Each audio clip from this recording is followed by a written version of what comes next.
everyone. Welcome to the Jensen Jensen Podcast, where we're here to discuss all things physical therapy, physical fitness, physiology, health and the human body and its adaptations.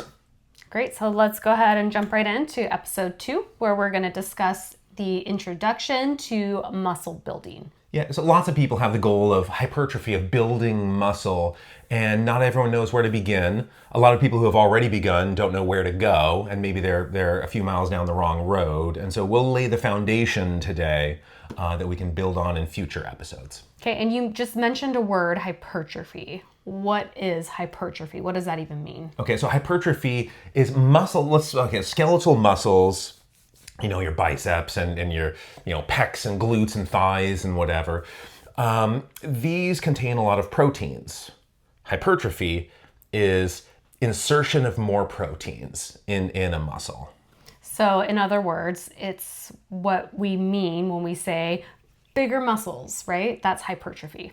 Yeah, so a muscle cell is often pretty big.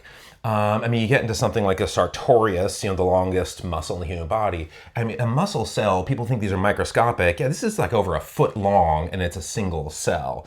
And within that cell, there's a ton of proteins, and what's called protein turnover is always happening. You're breaking down proteins, you're building proteins.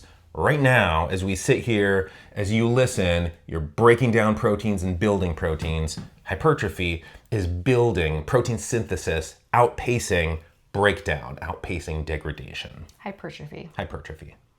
It's what we all want. Well, all bodybuilders want. Lots of people want this. We want bigger muscles. And so before we discuss the details of how to get bigger muscles or hypertrophy, let's discuss the anatomy, just basic general anatomy of a muscle. Okay. So again, like the heart is a muscle, there's smooth muscle in your vasculature. There's lots of forms of muscle, but the skeletal muscles is what we're talking about. We're not trying to hypertrophy the heart. So it crosses a joint. The elbow is the easiest, almost entirely a hinge. And I want to pause you right there. So a joint, again, is the connection between two different bones. And the human body has, on average, about 206 bones. And if we want to move those bones, that is what the muscle does. Yeah, so it allows us, we have to move around to get our food. We have to, in the days of predators, we had to move around to escape those predators.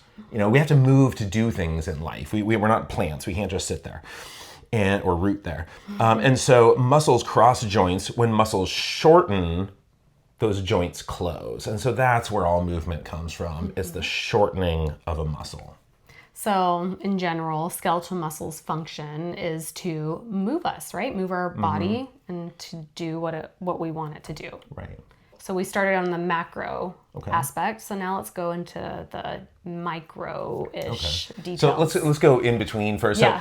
A muscle, most muscles connect to the bone through a tendon. Mm-hmm. Not every muscle. If you've ever eaten like barbecued ribs, you're not just gnawing on bone. There's meat in there that you're gnawing off the bone, and that meat doesn't connect to the ribs, the intercostal muscles, between your rib muscles.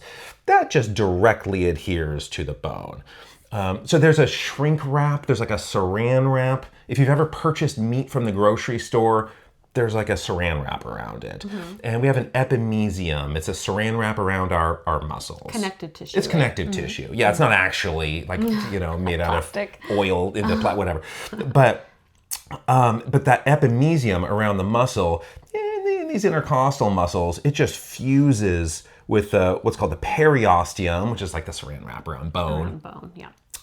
But almost all of your muscles, all the muscles you're thinking of. Like the bicep.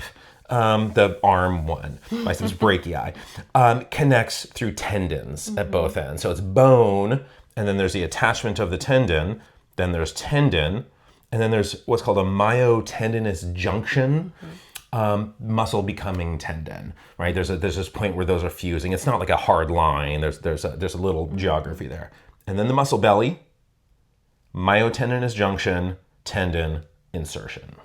Mm-hmm. So again, just to summarize, we have the muscle that moves our bones, and it attaches via a tendon For the most part. Pretty much all. Every case that people are thinking of. Yeah. Okay, good. So how do we even activate that muscle?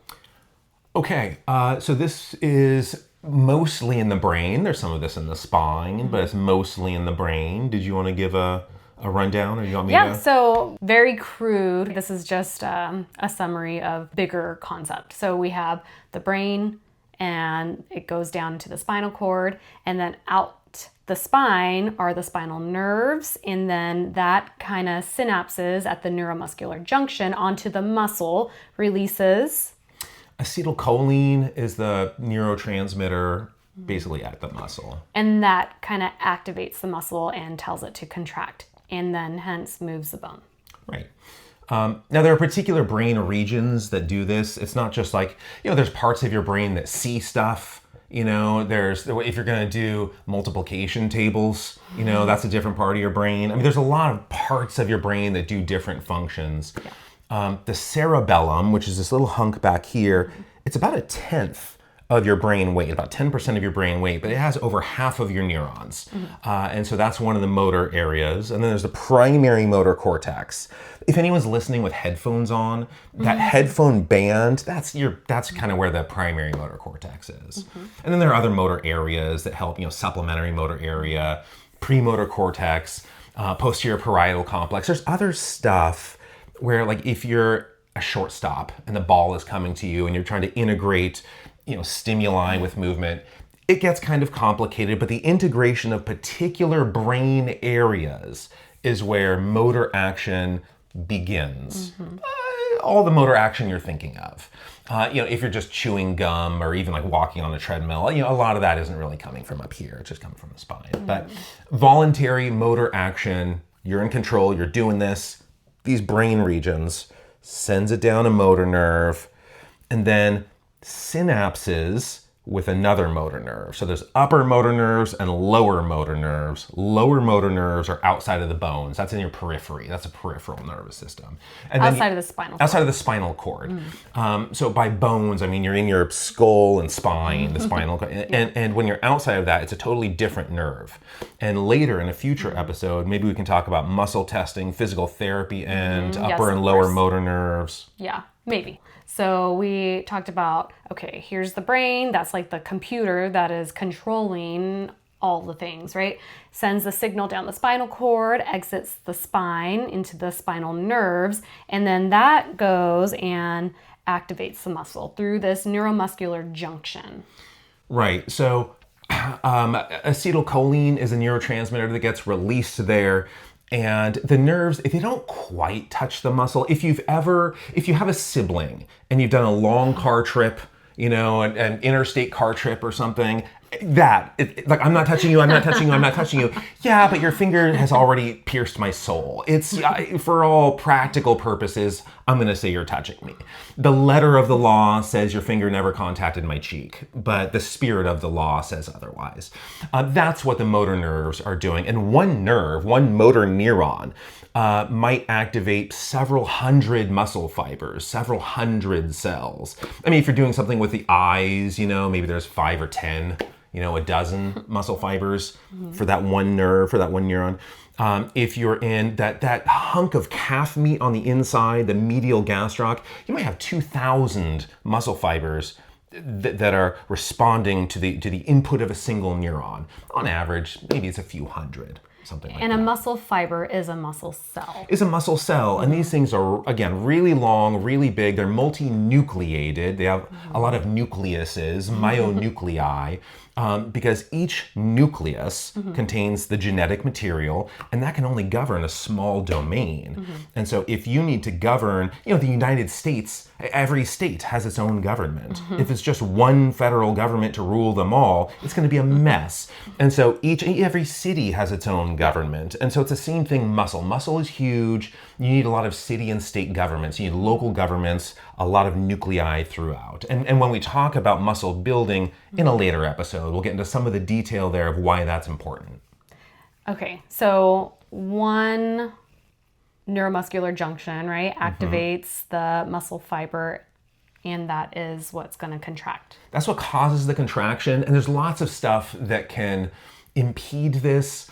So if anyone, like maybe you or everyone you know has gotten Botox, botulinum toxin A, it's not going to give you botulism, but it's a local effect, which, Botox, botulinum toxin, prevents acetylcholine from being released. And so all the activity upstairs, and down the stairwell, is perfectly functional, but you're not going to release the acetylcholine, and so you don't get a contraction. And then we also have autoimmune diseases autoimmune disease specifically, myasthenia gravis, where... that just means grave muscle disease.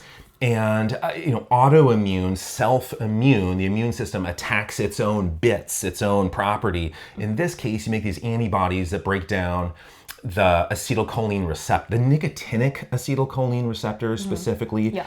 There's a little bit of muscarinic that can happen, but the nicotinic acetylcholine receptors, skeletal muscle. Muscarinic, thinking like cardiovascular system. Yeah. And so if you have less acetylcholine binding, you don't have as much of a contraction. And so that's why you see somebody with myasthenia gravis, maybe they have droopy eyelids, something like that. Mm-hmm. Good. Okay. And then also there's other things that could get in the way here too. If you have a cat or a dog and you have, flea and tick powders, stuff like this, what that does, or sarin gas, nerve gas. So there is a terrible human application here. I guess it would be terrible for the fleas in the other case, but this prevents the breakdown of acetylcholine. There's an enzyme called acetylcholine esterase that breaks down the acetylcholine, and once you break it down, contraction stops. If you don't break it down, that happens. And I mean, fortunately, this is both muscarinic and nicotinic. There's a constant contraction. Constant contraction. Yeah. No relaxation of that. No relaxation, except the muscarinic, everything slows down, bradycardia. And so if you take what's called an anticholinergic drug, let's prevent the binding of acetylcholine in the presence of, say, sarin gas, or if somehow the fleas do it, then like atropine is a muscarinic anticholinergic, so their heart rate will get back to normal. I don't really know how flea and tick hearts work. Would initiate exam of wooden crate. Suspicion of sarin gas inside. Marvin, sarin is a GB aerosol. That is correct. Not a good sign. Ooh, little baby doll. Twice, Dad. Move it! Tell them to take the atropine now. The atropine, issue wood. Marvin, the atropine now! Inject it in your heart before your suit melts. Take the atropine now. If you die, we all die. Inject your heart. I'm gonna stab myself in the heart with this thing. There's a anticholinergic for the nicotinic receptors called atracurium, and if you take both, I guess maybe sarin gas is not quite as lethal. But the point is, there are a lot of things that can interact with acetylcholine and either promote or inhibit muscle activity. Mm-hmm. Okay, so we want to move the muscle. We want it to get bigger, right? So how do we actually get the muscle to get bigger? Hypertrophy. Okay, earlier I mentioned all those nuclei, nucleuses, myo meaning muscle, a myonucleus.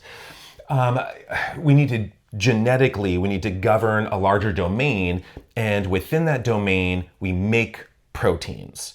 So step 1 is called transcription. We don't need to get into that. Step 2 is called translation. That's where we're synthesizing proteins. We're making new proteins. So the more we translate, the more we grow. And translation, we're making those proteins. And there's so many proteins in skeletal muscle. So, I mean, there's like actin and myosin. I mean, those are the two people talk about. Titin and nebulin. Titin is the biggest protein ever discovered anywhere in the universe. Even the name is just strong. Even the Titin. name, yeah, Titin. But yeah, it's over 30,000 amino acids long. I mean, largest protein discovered anywhere in the universe, and it's inside all of your sarcomeres, inside all of your muscle. Myomycin and alpha-actinin and M protein. Yeah, so. It's like there's over 10,000 different proteins in skeletal muscle. I've been to Uganda a couple of times, and in Uganda, people say this is the hub for bird watching because there's more than 50% of Africa's bird populations exist in Uganda. So if you want to see a ton of birds, go to Uganda. The same is true with skeletal muscle. If you want to see protein diversity, now some of that is only in skeletal muscle. Most of it exists abroad also, but you can find so many proteins in skeletal muscle. And in response to exercise, lots of those proteins begin to increase in numbers. So let's take an example. Say I want to grow my bicep. Let's just stick with that since we already talked about that.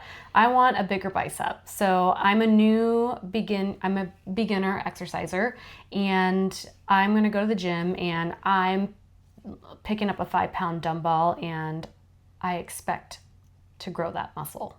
Okay. Let me sort of temper the expectations for people who are new to exercise. And so if you are a naive exerciser, it's, January 1st comes around, you make a goal, this is the year I'm going to grow the guns. It might take you 6 weeks. You might be going to the gym for 6 weeks before.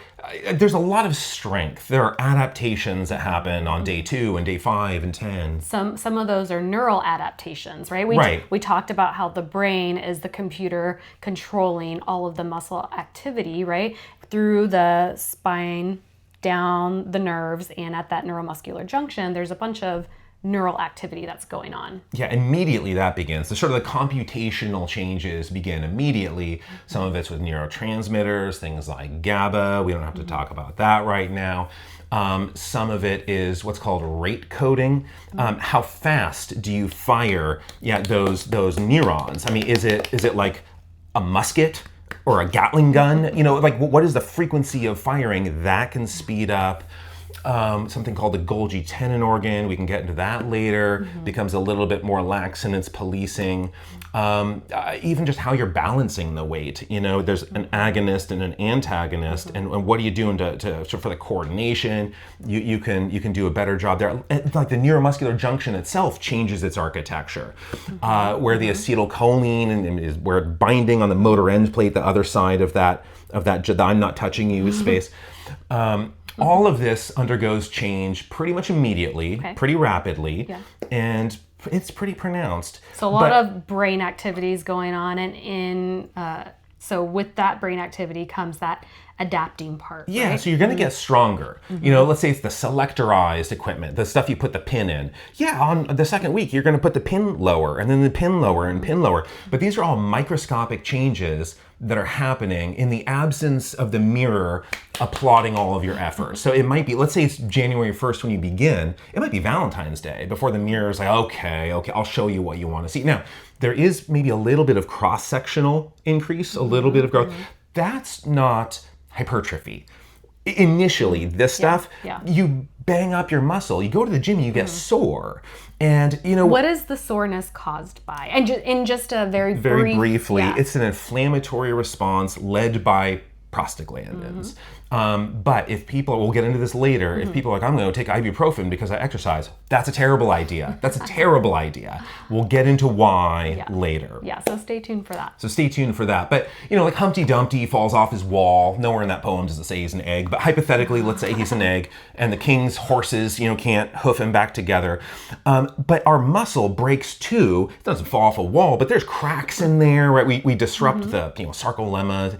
And we're going to put that back together. Hump Dump gets made whole again. But Humpty Dumpty does not get yoked. Right? That pun was very much intentional. But in response to that initial exercise, what you have to do is show your body consistency. You have to show it. I mean, it's sort of a determination. And the same thing, think about, let's say you're a parent, maybe you are, and you have a kid who's 8 years old, and that kid wants to play guitar. You don't immediately go get a Martin or a Gibson, like, all right, here's $1,000 guitar, and they're going to play it 4 times, and then they'll sit there, and you'll be so mad at yourself. What you do is you go to a garage sale, get a $3 guitar, and say, all right, I want to see discipline out of you. I want to see commitment, and then I will buy you a real instrument. Your body does the same thing. It demands commitment and consistency and discipline, and then it will show you growth. But early on, it's just computational changes. So that brain is really working on telling, okay, I'm moving that bicep, I'm lifting this 5-pound dumbbell, and it's 6 weeks now, and I'm still lifting that 5-pound dumbbell. I'm not seeing any changes. Why is that? Okay, so if somebody, now maybe for some people that 5-pound dumbbell, that might be enough to elicit some initial hypertrophy. Hypertrophy. Now we could talk about hyperplasia, the increase in. Talk about that later. We'll talk about that another time. But hypertrophy is most of muscle growth, and initially that 5-pound dumbbell, for most people that's not enough. For some people, maybe that can get them started. But what you have to do is threaten the tissue for it to respond. So we need it to adapt to the stress. Because you could injure yourself. You could hurt yourself doing this. Just like, I'm going to walk really casually, my heart rate is 81. That's not helping your cardiovascular system. You need to threaten yourself a little bit for the body to spend the resources to bolster the integrity so it can withstand future bouts of that same load, that same threat, that same stress. So this is where we kind of get into the concept of progressive overload, meaning once our body adapts to that 5-pound dumbbell, right? We're still using that analogy of a bicep curl. I'm curling that 5-pound dumbbell and it's been 6 weeks. I saw a little bit of muscle hypertrophy, but now it's kind of at a plateau. And so with this progressive overload, we're going to progressively overload that tissue. Yeah, so usually this is a weight increase. What it could be It can be time. It can be a number of things, but we're going to stick with the weight. Stick with the weight, because this is sort of intensity and load are the easiest variables to elicit change. If you just increase the load, that's a really important variable to manipulate. And so if you can do that 5-pound, dumbbell just fine, you're doing it with what's called type 1 muscle fibers. Ooh, and this is where we kind of go back into the anatomy, right? We talked about the brain, the spinal cord, the nerves, and then the neuromuscular junction, and then the muscle fiber or cell. And so now we're actually getting to a little bit of micro details of the type 1 and type 2.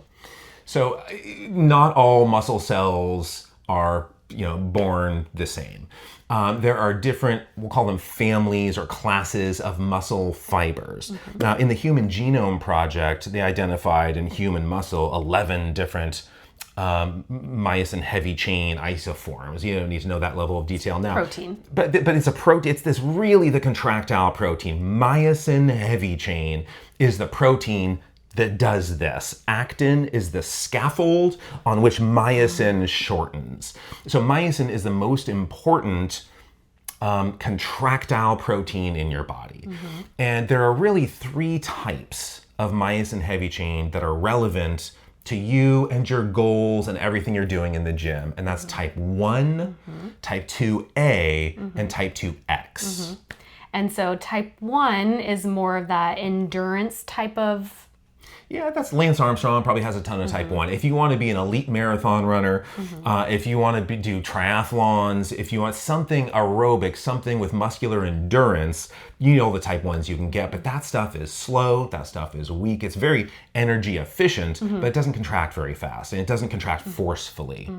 Type 2A contracts more forcefully and faster. Type 2X contracts the most forcefully and the fastest, and by an order of magnitude. So the strongest, fastest, least energy efficient muscle fibers might contract 10 times as fast as the weakest, slowest, most energy efficient, fatigue resistant fibers. So there really is a big difference. Why does this even matter? Why are we talking about this? Okay, type 1 fibers don't really grow. Yeah, they'll grow a little bit. But think about how much work Lance Armstrong did. And let's just even use the analogy. Okay, so body types, right, with sports. So an endurance type of athlete, Lance Armstrong, he has a specific physique, whereas Arnold Schwarzenegger has a completely different physique, right? They train differently. They're using different muscle fibers, right? Yeah, they're using different muscle fibers. Now, the Arnold Schwarzeneggers of the world are essentially using the full spectrum of fibers. The Lance Armstrongs of the world, maybe they're not really using, the type 2Xs. And the person who begins, again, a naive exercise with the 5 pounds, they can't even recruit the type 2X. Yeah. Go heave with all your might. I mean, that Golgi tendon organ is gonna really there's GABA and Golgi tendon organ. There are limitations. There are factors that prohibit you from activating the full spectrum of your muscle until you're trained, until you've done this for a while. Until you've adapted, right? That brain computed, you have those neural networks and you've adapted to that load. And now you can start overloading. Yeah, so you can start overloading a little bit more, and you can recruit what's called high threshold motor units. Yeah, so that's our next concept, Henneman's size principle. Okay, so Henneman's size principle, I mean, this is foundational to everyone who has a goal. So this was, originally it was discovered in the 30s at Harvard by Denny Brown and Penny Backer. And they called it orderly recruitment, meaning you're going to go through these really small fibers first, the type 1s, the small stuff that is low firing. Right? Yeah, it's so maybe you're a light sleeper, maybe you're a heavy sleeper, maybe you're in between. Think of your type 1, type 2A, and type 2X as similar. Those type 2Xs, those are heavy sleepers. I mean, it's 4th of July, explosions going on, and you're still snoring. Type 2X. Type 1, there's a squirrel on the roof next door. My sister Grace, she's a type 1. Yeah, and like you can't wrap the pillow around your head tightly enough. You're just like, oh, what is going on with this squirrel? And it's just, so that's type 1 fibers. Yeah. And about 20 years later, it was 1957, Elwood Henneman, like Henneman size principle, the eponym here, he was in the same lab, he was at Harvard, and he came up with the same principle, did not cite his predecessors in his work. He's like, oh, this is a new finding, whatever. So maybe it's a little bit naughty of Mr. Henneman here. But what he added to this was it's the size of the motor nerve. That motor neuron, is it a little tiny motor neuron? Is it a slightly bigger motor neuron? The diameter of the nerve itself, how big is it? And that is how heavy a sleeper it is. It requires a larger and larger excitatory stimulus to arouse, to awaken a larger and larger motor neuron. And those type 2Xs, huge. Those things are huge. And so if we want to get a bigger muscle, technically we want the type 2X, right? Yeah, you want as many type 2 motor units as possible. So how do we wake them up? How do we wake those type 2X up? You can do it with time under tension. If you've ever done a wall sit, we get 2 minutes in, your legs are shaking. So it's like an isometric. Yeah, some isometric, or just the number of reps you do. I mean, just something you can do 30 repetitions with, and at rep 29, you've never unloosed so much profanity from your mouth. It just, you will activate some higher threshold motor units in a way that's actually not valuable for growth, though. We can talk about that later. So that's training till failure, right? Training till failure, time weight, under tension. Higher reps. It's like what's called a 20 RM, a 20 repetition max, and you hit all 20 of them. Sure, you'll activate it, but that doesn't translate to translation, right, to protein synthesis. That pun was unintended. The best way to elicit hypertrophy through activation of higher threshold motor units is through load. Just increase the load. Okay. And then you will activate those. You'll go through the little ones on your way en route to the bigger, thicker, stronger ones. And those have a higher growth ceiling. They grow faster. They're more responsive to an enzyme called mTOR. And we will definitely be talking about mTOR later, because when we get into supplements and nutrition and metabolic stress, that's when we'll really keep mTOR in the back of your mind, because that plays a key role into protein synthesis. Yeah, a way bigger role than anyone knew until relatively recently. Sort of right at this, it sort of balances, are you growing or are you shrinking? Are you in hypertrophy or atrophy mode?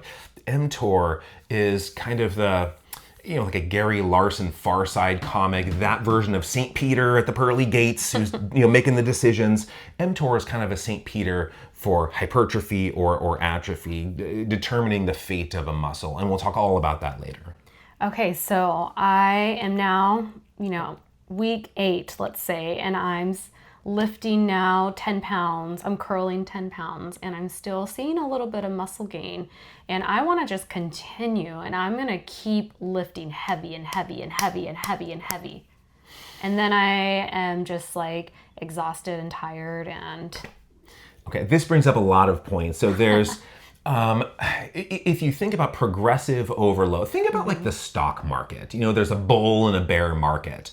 You know, it goes up, up, down, up, up, down, up, up, down, with a general trend of up, up, up, and hopefully that trend continues in the same way that hopefully your skeletal muscle will continue. But what you need to do is increase the load, back off a little bit, increase, back off. You need a bull and a bear market with the application of load and stress on your Otherwise, tissue. you might inquire an injury, specifically at that neuromuscular or the myotendinous junction. The myotendinous junction is a really common place. And we'll definitely discuss this in future episodes, but today we wanted to just briefly explain how to build muscle. Yeah. And then there's another point that we'll get into in the future, because this is a much more complicated topic than people would assume. But what's called, overtraining syndrome. Almost never do you see strength athletes getting this unless they're also incorporating a lot of aerobic stress. Aerobic athletes really get this, and it's a multi-organ complex phenomenon that we'll get into later. Yes. So for today's episode, I feel like we covered the general basics of anatomy and what a muscle fiber, muscle cell is, and what the function is, and if we are lifting weight, how that, like, what is happening with that muscle building. Okay, so that is today's episode, and we want to leave you all with a couple of pointers to take from this episode. Yeah, so it's just to summarize what we talked about, but also things you might incorporate or even just think about. Maybe it'll change your behavior a little bit. The first one, don't get your hopes up. If you're a naive exerciser, if you're new to this, you're not going to go to the gym 3 times and the mirror is just, I see what you're doing here, some biceps. Yeah, it's hard. It's hard to build muscle. Like, I think it's hilarious when people are like, oh, I just want to tone up. I don't want to get manly and lift heavy weights. That's not going to happen. Yeah, okay? That absolutely won't happen. Yeah. It takes an enormous amount of work done the correct way, and most people don't do it the correct way. That's a point for the future. But you just watch how hard people are straining, and they're not accomplishing that goal. The people who want to accomplish that goal, now there are some dials that we can adjust. We'll talk about that in the future. But yeah, when people are worried that the results are going to come so quickly, oh, how lucky do you think you are? And then number 2 would be progressive overload. Do you want to summarize that point? Yeah, so if you want a bigger muscle and you're doing that through lifting weights, you can't stick to that, let's use that bicep curl. You can't stick to that 5 pounds for the rest of your life expecting that muscle to get bigger. You need to progressively overload that tissue. And then we talk about Henneman's size principle. Yeah, so that'll be the third point, Henneman size principle, which goes a little bit with that progressive overload, because you have to activate, if you want your tissue to grow, you have to activate the high threshold motor units, and you have to activate them the right way. And to do that, load is pretty critical. Now, there are ways to handle that load, specific things that you can do while, how many reps do you do, speed of reps, and there are parts of this we'll talk about in the future, but just make sure you're activating the higher threshold motor units. Very good. And so stay tuned for the next episode where we're going to discuss more about muscle building, and we'll get into some specific prescriptions that people could consider or incorporate. Yeah, like how to use the weightlifting aspect into your exercise routine, right? So we'll discuss more on actual exercising and then ways, like he was saying, to manipulate the load with sets, reps, and speed. All of that. So and we'll talk about supplements, we'll talk about diet, we'll talk about all this stuff. In future episodes. Yeah, not right now or immediately after this one, but future episodes. All right. Well, thank you all for joining us, and we will see you all in the next episode. See you in the next episode.